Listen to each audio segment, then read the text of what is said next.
Go ahead and turn with me to Psalms chapter number 120. Psalms chapter number 120. This is going to be the majority of our text this morning. Today's lesson is not one of great complexity. It's not one meant to step on anyone's toes. This devotion is one of encouragement. During this day and age, it becomes easier and easier to become wrapped up in the chaos of the world. Oftentimes, in this life, we become discouraged and downtrodden. Whenever this occurs, many times we take our eyes off God, just as Peter did whenever he walked on the water and saw the storm. In Matthew chapter number 5 and verse 30, you don't have to turn there if you don't want to, just reading a couple verses. Matthew chapter number 5 and verse 30, but when he saw the wind boisterous, he was afraid, and beginning to sink, he cried, saying, Lord, save me. And immediately Jesus stretched forth his hand and caught him, and said unto him, O thou little faith, wherefore didst thou doubt? It is good that Peter called out for the Lord whenever he began, because oftentimes we don't. We try to fix things ourselves instead of seeking help from the Lord. But our first and foremost thought should be to always keep our eyes on the Lord. Even in the midst of the storm, we should never take our eyes off of him. He should be the center of our universe, no one else, and especially not ourselves. We need to learn that we can do absolutely nothing without him. Whenever we start to take our eyes off of Jesus and start to look at the storm ahead of us, that is when Satan uses this opportunity to worm his way into our minds so that we no longer seek God's will in our lives. He plants seeds of doubt. He tries to discourage us and cause us to doubt God and make us think that we have the knowledge to do things on our own and that we know what is best for ourselves. Satan did this to Eve in the garden. He used the temptation of knowledge and selfishness to his advantage. We always want to be right, and we always want to believe that we can do things ourselves. All of us have gone through hard times in life, and if you haven't yet, then you will. We aren't promised an easy life.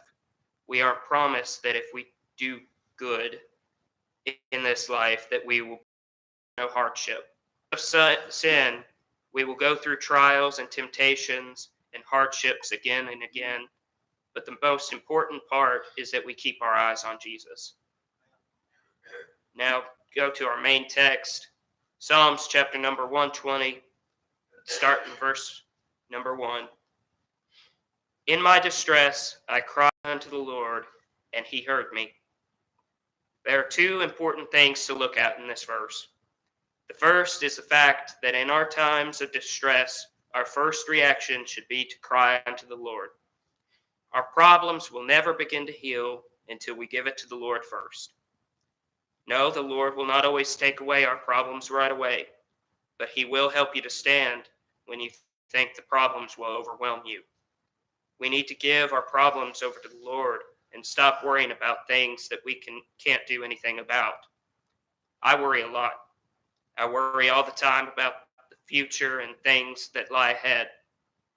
It's easier said than done giving your problems over to the Lord. Trust me, I know. But we still have to do it anyway. The second part of this verse is the best part of this verse. Let's read it again. In my distress, I cried unto the Lord, and he heard me. If that doesn't humble you and make you feel so small, then I don't know what will. Who am I that the Lord cares for me so much, and I've done nothing to deserve his love and his mercy? I'm thankful that I haven't, because I could never even come close to deserving all his love and mercy and all the blessings that he has bestowed upon me. He cares for us so much, and we deserve absolutely none of it. He hears us whenever we are in distress. He hears us when we pray to him. He cares.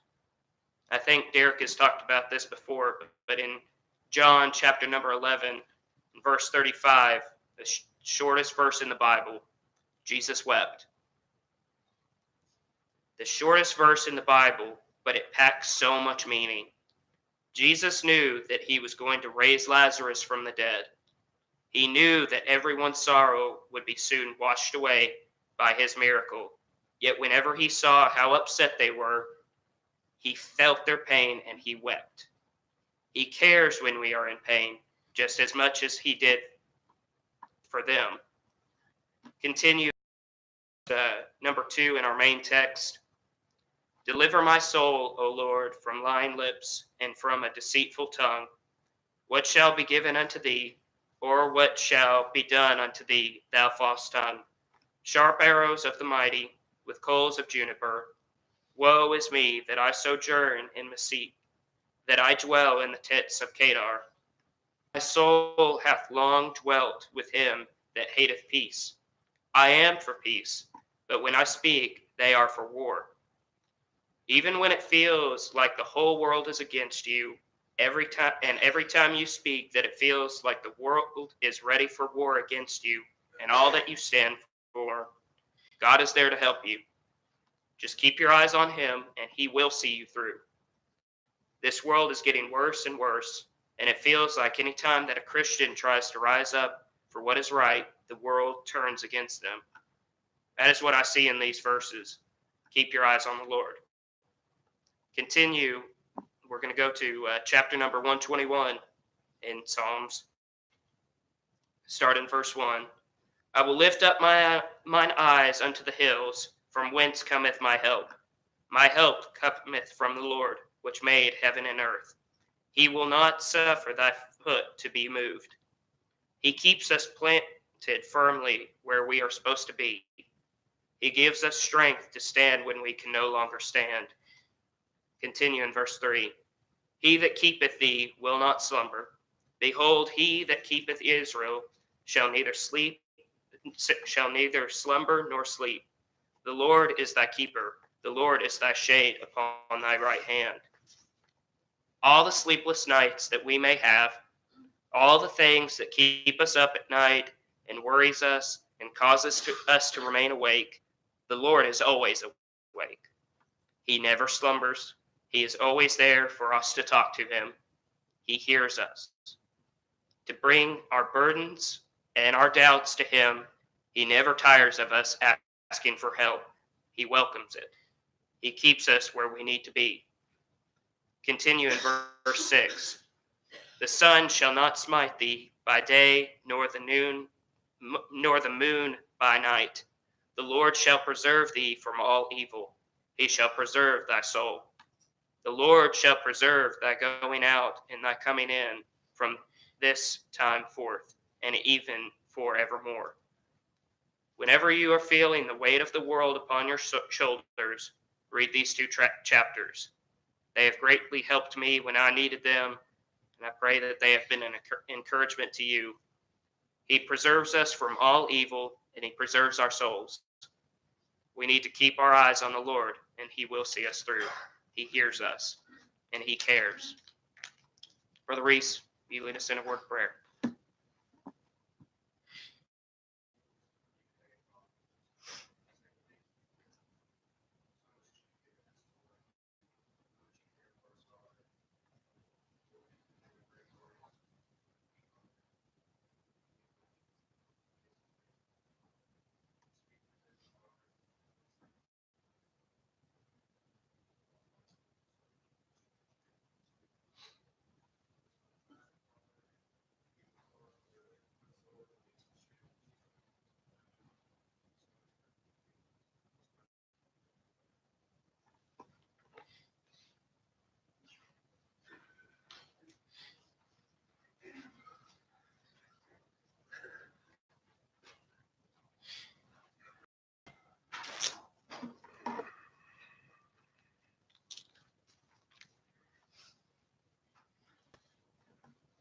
We'll be in Exodus chapter 10 this morning. This is our 7th week in Exodus. We've made it to chapter 10.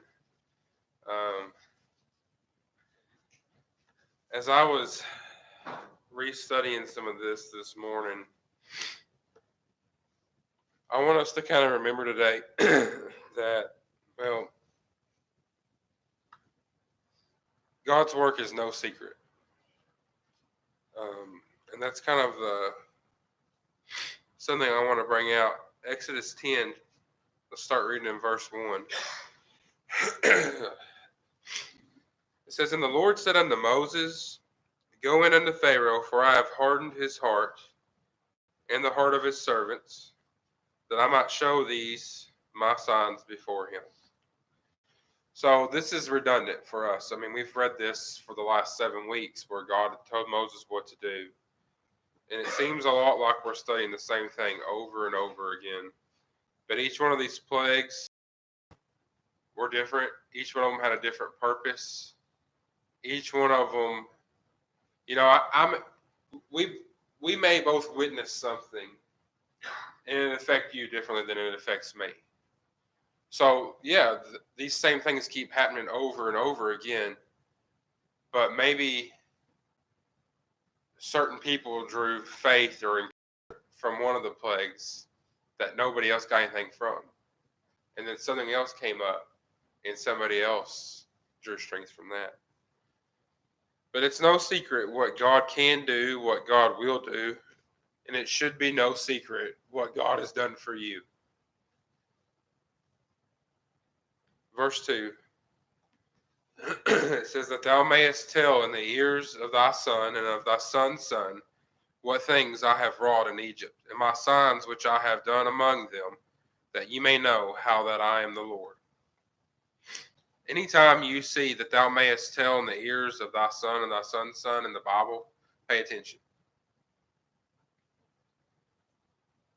This is a command that we fail this day and time. All the Old Testament feasts, the festivals, the Passover, unleavened bread, the Feast of Trumpets, all the things that were done in the Old Testament were so they would pass on, so they wouldn't forget. They could pass on what God had done for them in their life. We fail at that. It's a command that we should still follow this day and time. If God had done something for you, nothing but saved you, that's something you pass on to your family. You tell them that story. I think if we're going to be real honest in here this morning, we'd probably say there's people in our own family who don't even know our testimonies. Maybe they do. I don't know. Maybe it's just me. But are we passing on the things that God has done for us? No, okay, yeah. Say, well, my kids know what God done for me. Do your grandkids know? Do your brothers and sisters know? I mean, does everybody know what God has done for you? You're not giving him honor and glory if they don't. It's a chance to show your family what God done for you. That's what God's telling Moses here. It's a chance to strengthen their faith. It will allow you to tell them of your belief, and it would start theirs or encourage theirs, perhaps. If you can't think of anything that had happened in your life outside of salvation, salvation's enough to pass on. It tells the power of the Lord. You're denying a blessing and a chance to give honor and glory to God. Let's keep reading verse 3 and 4. It says, And Moses and Aaron came in unto Pharaoh and said unto him, Thus saith the Lord God of the Hebrews, How long wilt thou refuse to humble thyself before me? Let my people go that they may serve me. Else, if thou refuse to let my people go, behold, tomorrow will I bring the locust into thy coast. Again, probably for the 7th chapter straight, God tell Moses to go in before Pharaoh. I think an important thing that we can learn here, especially from Moses, is no matter how many times we've done it, if it's God's will, it's got to get done again. I asked Brother Roger specifically this morning how long he'd been in church. He said his whole life. He's going to be 65 next Sunday. He's been saved for 56 years. That's older than probably 90% of the people in here. It hadn't got redundant yet, has it? You can't allow God's work to get redundant. We can't say, well, it's Sunday. We got to get up and go through our routine. We got to go to church. Well, it's Monday. I got to pray and read before I go.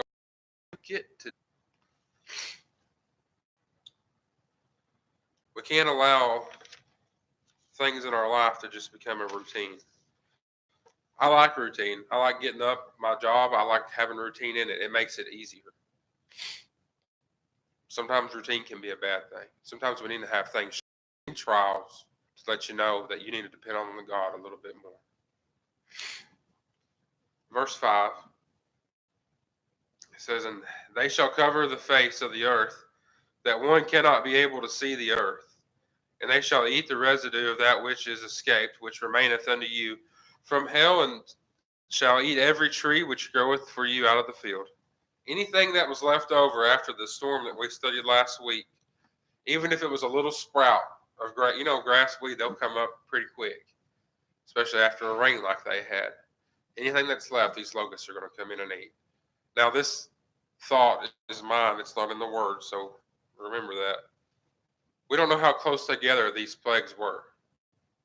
We assume that they were really close, but it probably wasn't the next day. But it was close enough that they were still suffering from the storm that had came. So a couple days, a couple weeks, however long, I doubt very seriously it was the very next day. It may have been. I don't know. Just my thought. The thing with locusts, though, they don't bite. They pinch, but they don't bite.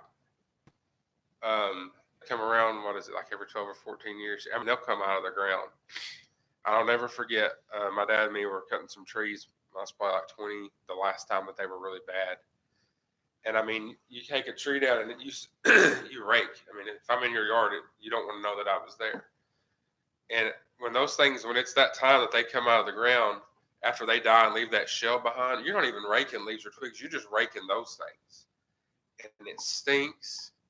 But when they're alive, say you're up in that tree taking it down, if that one lands on your back, it doesn't bite you, but the way its legs hold on to you, it pinches you. So that's kind of a thought that I wanted to bring out with these locusts.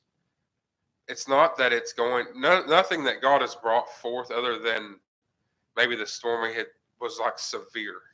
It was just those little things that keep adding up day after day after day that eventually help break you down.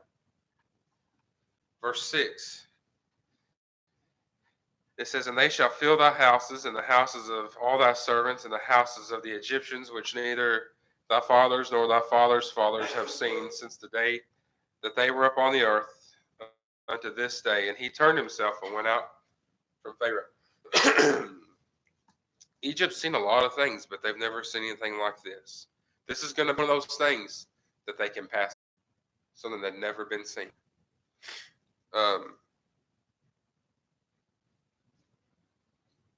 I imagine these swarms of locusts coming in. If you've ever seen honeybees or bees on a house, it's like a dark spot of something that's constantly moving.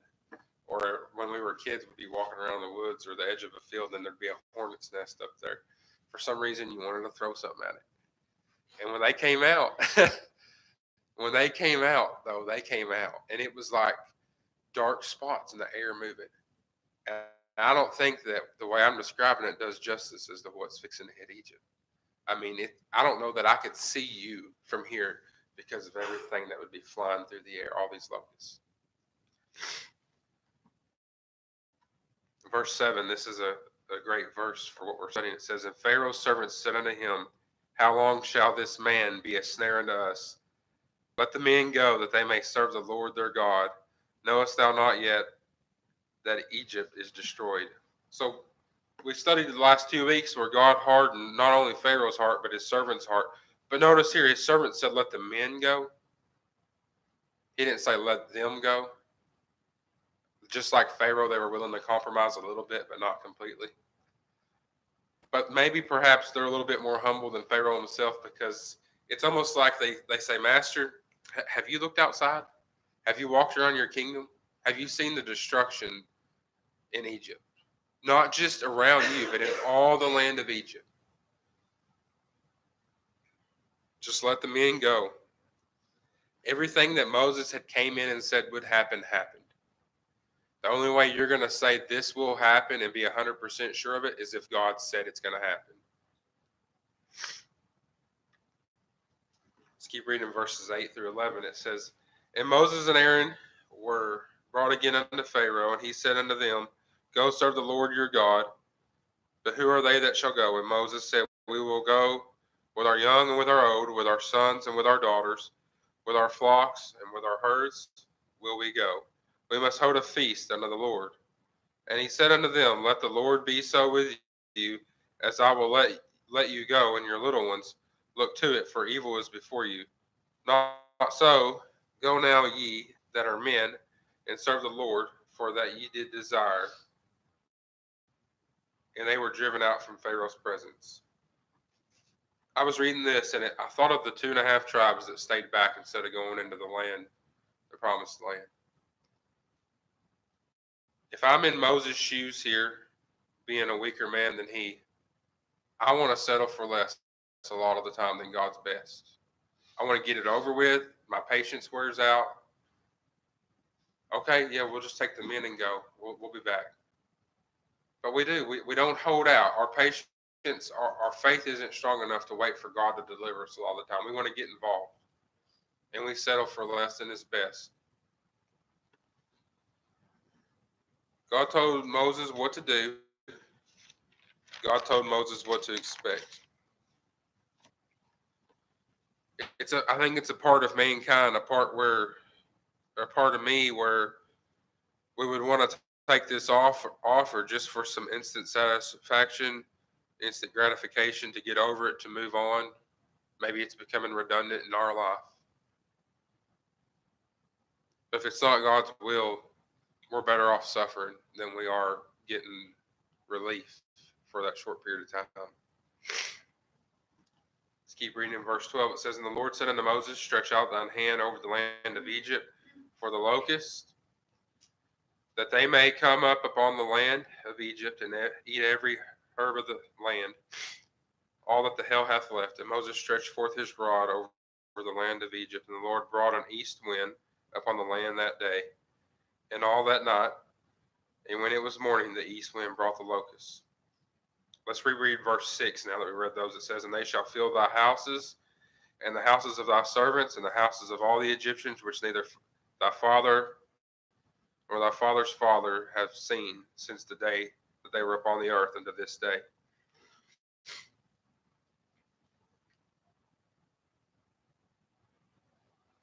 The thought that I had here is my thought again.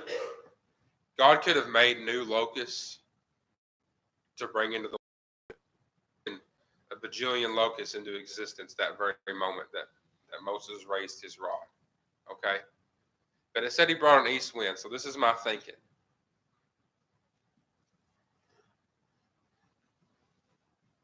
I honestly believe that God told these locusts where to go, provided the wind and the transportation to bring them, just like the animals into the ark. And either way, whether God spoke these locusts into existence, whether he had them underground for the last couple hundred years and they just came out when he wanted them to come out, or whether he brought them from all over the face of the earth in that east wind. We don't want to lose the power that God had in that moment, okay? It's nothing that you and I could conjure up. It's nothing that these magicians could conjure up. Let's keep reading in verse 14. It says, And the locusts went up over the land of Egypt and rested in the coast of Egypt. Were very grievous were they. For them there were no such locusts as they, neither after them shall be such. For they covered the face of the whole earth, so that the land was darkened. And they did eat every herb of the land, and all the fruit of the trees, and the hail had left. And there remained not any green thing in the trees or in the herb of the field through all the land of Egypt. The thought of the land, the trees, the buildings being darkened, that's a lot of locusts. And it wasn't like this day and time. These people, their agriculture, their animals were their livelihood. They couldn't go to Walmart. Things weren't in cans where animals couldn't get into it. This was life altering. It wasn't something that they could just go out and grow a new plot and live. I mean, when this hit, they were thinking survival. They were looking at their kids thinking, may not make it. Let's keep reading in verse 16. It says, Then Pharaoh called for Moses and Aaron in haste, and he said, I have sinned against the Lord your God and against you. Now therefore forgive, I pray thee, my sin, only this once, and entreat the Lord your God that he may take away from me this death only. And he went out from Pharaoh and entreated the Lord. I think by now Moses has kind of caught on that God is going to deliver them, but it's not going to be in maybe a way he thought it would be. It's going to be in a wonderful way that only God could do it. And I think by now he's caught on that Pharaoh's a liar, and Pharaoh keeps saying the same thing over and over again. And Moses is more or less just going through the motions, kind of completely giving in to God and his will here. Verse 19 says, And the Lord turned a mighty strong west wind, which took away the locusts and cast them into the Red Sea. There remained not one locust in all the coast of Egypt. That's one way. We just read a few verses ago where it said they would never be like that again. That's one way to make sure. Verse 20, But the Lord hardened Pharaoh's heart so that he will not let the children of Israel go. So Pharaoh got his way for now. His heart was hardened yet again. It's a fine line between God and we hardening our hearts, I believe.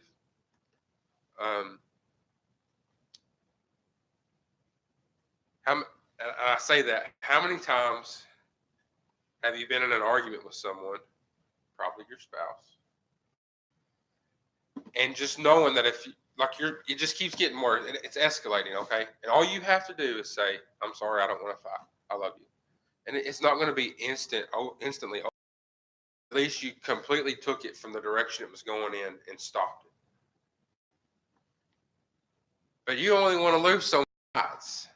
And your pride kicks in and your heart gets hardened a little bit. You harden your own heart a lot of the time is the point I'm making. So many times if we just swallow our pride and just say, I'm sorry, or run it in a certain direction. Let's keep reading in verse 21. It says, And the Lord said unto Moses, Stretch out thine hand toward heaven, that there may be darkness over the land of Egypt, even darkness which may be felt. And Moses stretched forth his hand toward heaven, and there was a thick darkness in the land of Egypt 3 days. It wasn't just dark, it was a thick darkness. 3 days of utter, can't see your hand in front of your face darkness. The kind of darkness that you can feel, like you sense something in the darkness, but you can't find it. The kind of darkness that perhaps would drive some people crazy. Think about it. We've never known a day without sunshine. Nobody in here has ever got up and the sun not come up. Think about how you feel maybe in winter when you get 3 days of bad weather in a row, like gloomy, cloudy, darkened days. And then what happens? That first sunny day in spring, everybody's out working. They're out. You feel good. That sunshine. They had 3 days of complete and utter darkness. Thick darkness is how it describes it. Verse 23 says, They saw not one another, neither rose any from his place for 3 days. But all the children of Israel had light in their dwellings. The darkness was so dark they did not move. They could not see one another or see to move. Now, I don't know if God took the ability away from them not to have some sort of light. But I believe the darkness hit so fast, they couldn't find it. They had no choice but to sit there. If you were out in the field trying to plow up the locusts and all the mess that was out there and this hit, you sat there for 3 days. I can't fathom that kind of darkness. But we see that in verse 23, the children of Israel had light in their dwelling. God's people were protected from darkness. Verse 24 says, And Pharaoh called unto Moses and said, Go ye serve the Lord, only let your flocks and your herds be stayed. Let your little ones also go with you. Pharaoh's giving in a little more each time. That has to encourage Moses. He's not completely giving in, but each time something happens, a little bit more Pharaoh dies. A little bit more of his pride's gone away. He gives in just a little more. Verse 25, And Moses said, Thou must give us also sacrifices and burnt offerings, that we may sacrifice unto the Lord our God. Our cattle also shall go with us, there shall not an hoof be left behind, for thereof must we take to serve the Lord our God, and we know not with what we must serve the Lord until we come thither. Moses says, Pharaoh, I don't know what it's going to take to please God or to serve him. All I know is I'm being called, and I got to take everything with me because it's all his. Did you see that in that verse? He wasn't holding any demand of us, but I'm taking it all.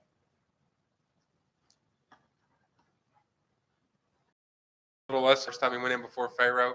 Maybe his faith is a little better. His confidence is up. He's not giving in one bit. He's standing firm on what God had told him to do and what God told him to expect. Let's read the rest from 27. Hardened Pharaoh's heart, and he would not let them go. And Pharaoh said unto him, Get thee from me, take heed to thyself, see my face no more. For in that day that thou seest my face, thou shalt die. And Moses said, Thou hast spoken well. I will see thy face again no more. He says, I don't want to be warned of any more coming plagues. I don't want you coming in here threatening me anymore, Moses. I don't want to see you again. I'll see you out. And Moses says in the last verse, Thou hast spoken well. He says, I understand. You were very clear in what you asked for. But in a way, Pharaoh signed his own death there in the end.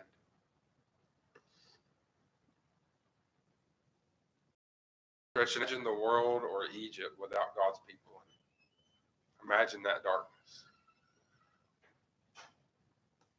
That's not something I want to ever see.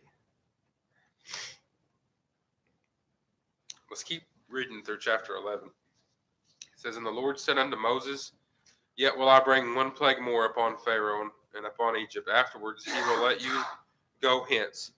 When he shall let you go, he shall surely thrust you out hence altogether.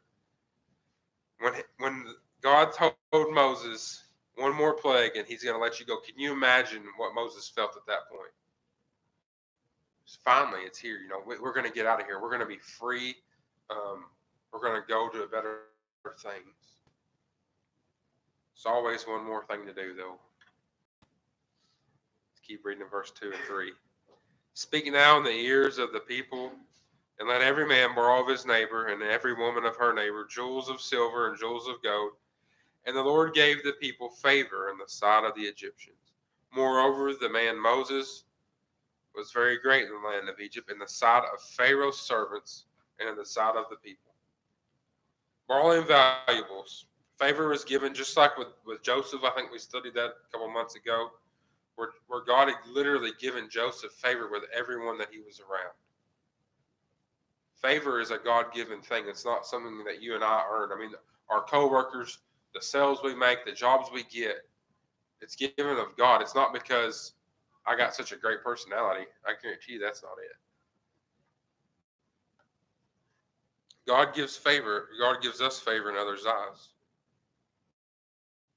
God told them that he was going to raise Moses up like a god and Aaron like his prophet in the beginning of Exodus when we read that. And it just said in 3 that the Lord gave the people favor in the sight of the Egyptians. Moreover, the man Moses was very great in the land of Egypt, even in the sight of Pharaoh's servants and in the sight of all the people. Moses was great not only to the Israelites, but the Egyptians had respect for him. They saw him as a powerful man. And it's all because of what God had done for him. Verse 4 says, And Moses said, Thus saith the Lord, about midnight will I go out into the midst of Egypt, and all the firstborn of the land of Egypt shall die. From the firstborn of Pharaoh that sitteth upon his throne, even unto the firstborn of the maidservant that is behind the mill, and the firstborn of the beast. And there shall be a great cry throughout all the land of Egypt, such as there was none like it, nor shall it be like it anymore.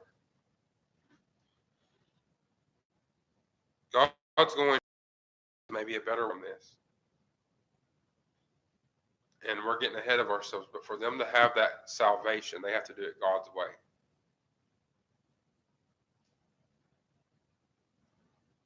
This time, this major plague comes with a warning before it was performed. The eldest will die.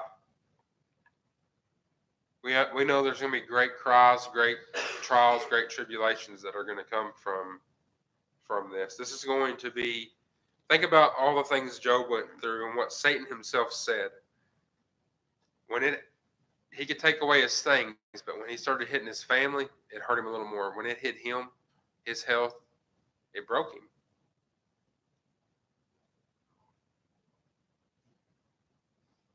Satan knows how to attack us. God knows our weaknesses too.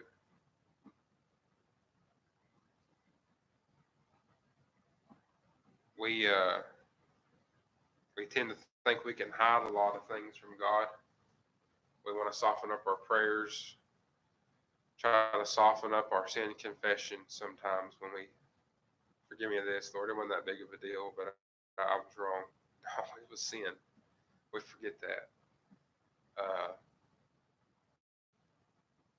So many times we go before God with a false front.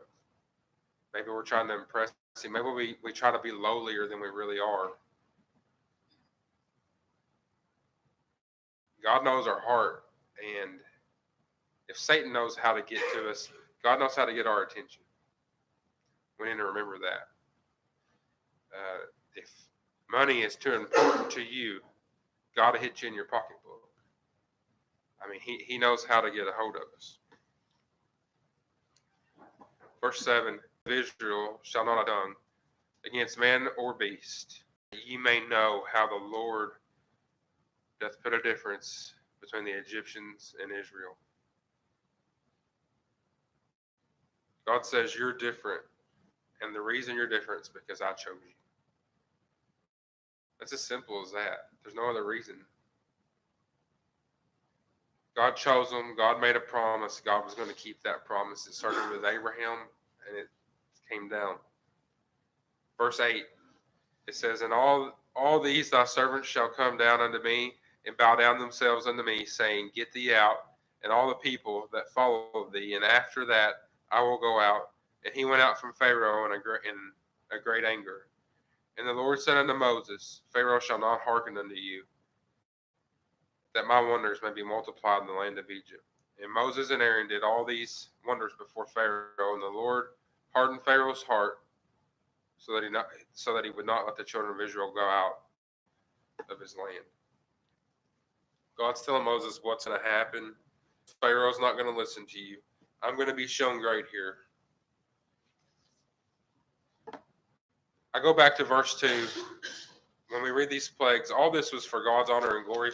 But verse 2 of chapter 10, that thou mayest tell in the ears of thy son and of thy son's son what things I have wrought in Egypt, and my signs which I have done among them, that ye may know, not think, not try, but know that I am the Lord. These things that are being done, it's for your good. It's for your faith. It's to strengthen you for what lies ahead. All this that they went through, Moses is doing it out of faith. The children of Israel out, then they got some persecution. They wanted to stay. They don't know what's waiting ahead. They don't know they're going to wander around because of their own sin. The gold and the silver that they borrowed, God knew they were going to make a calf out of it. They didn't know that. God knew all these things, and yet he still chose to deliver them. Not knowing what lies ahead takes faith. That's where faith comes in. You don't know. That's what faith is. It's a hope of something that you can't see.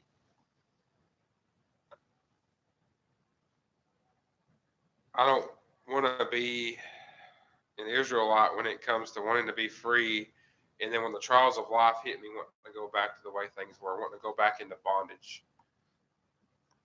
Because they'll say that we were better off in Egypt. We don't want our faith to waver like that. Looking back saying, well, at least we were cared for there. They didn't have the freedom to serve God. Their eyes were so off of what was important.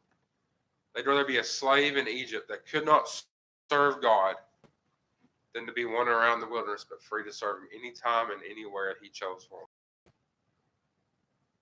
So just a few thoughts there at the end of what's coming up, but that's the lesson this morning. Thanks for your attention.